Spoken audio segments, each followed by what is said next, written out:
tell me what was the sin that I committed here.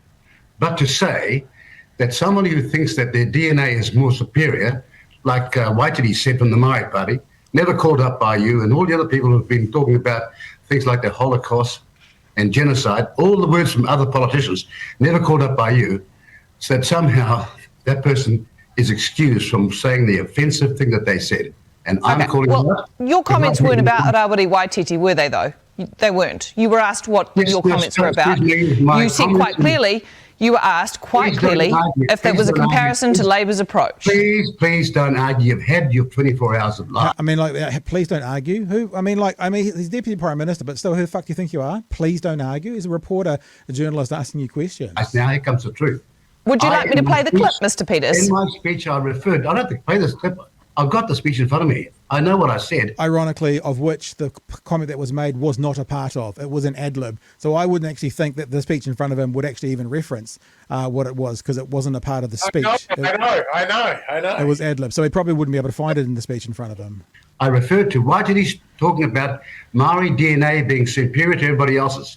And that slippery slope of awful racism is what this country's been living through.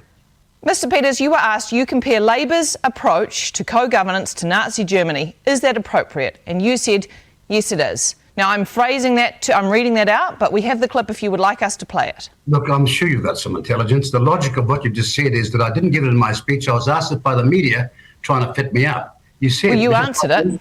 Mr. Peter, you were asked, but you said I said it in my speech. You get the point here? Now, look, all I want from the... No, we don't get the point, Mr. Peters. I watched this live this morning, and just my mouth was open the whole time as he's running, just going, this is ridiculous. We do not get the point. New Zealand media, paid for by the taxpayer, is some unbiased neutrality and honesty. We are all paid by the taxpayer, Mr. Peters, you and I both. The thing to be aware of as well, I'm 99% sure, I will double check this, but the news shows like Breakfast and 6pm aren't actually paid by the taxpayer dollars. They have to be self-funding. 6pm News gets no NZ funding. You're right. They are self-funded. I mean, it's a state asset, but sure. but they don't get any public money per se to do that. That's show. right. That's right. So just to make that clear for him. So he lies about what he said. And then I heard a comment from who was it? Bryce Edwards, kind of saying that this was been a good week for Winston because he's everywhere. And I thought, interesting. Anna Burns-Francis asks him a little bit about not being happy with the headlines. It's been a shocker of a week. You mustn't be happy with these headlines. And let's have a look what he said about that. Look, with the greatest respect, the band did nothing of the sort. Some lefty shill like you got in contact with them, lied to them about what my message has been for 40-long years of equality, regardless of race or gender or economic background, misinformed them, and then thought you could get away with it. Bad news for you and bad news for them is you're not going to win. Get over it. I think the band can probably make up their own mind. I'm sure they're all free and independent thinkers there. They have put out this statement themselves. Excuse me. Did they call me? Did the person call me from the BBC? We always talk about this as well. Listen to what he's saying and remember it, because he's suggesting that for someone to pass comment, they need to make a connection with him.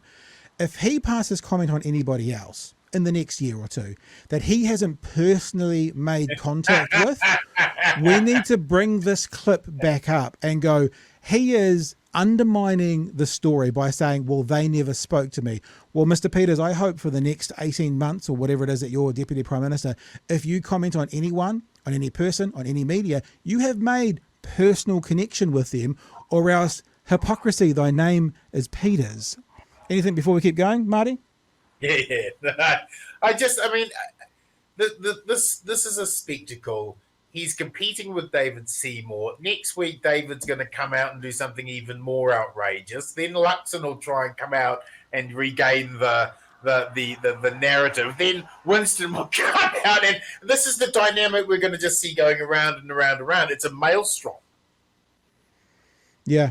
All right, let's keep going on this clip about not being happy with the headlines. And then we've got one more little clip after this, where he actually calls Anna Burns-Francis a racist.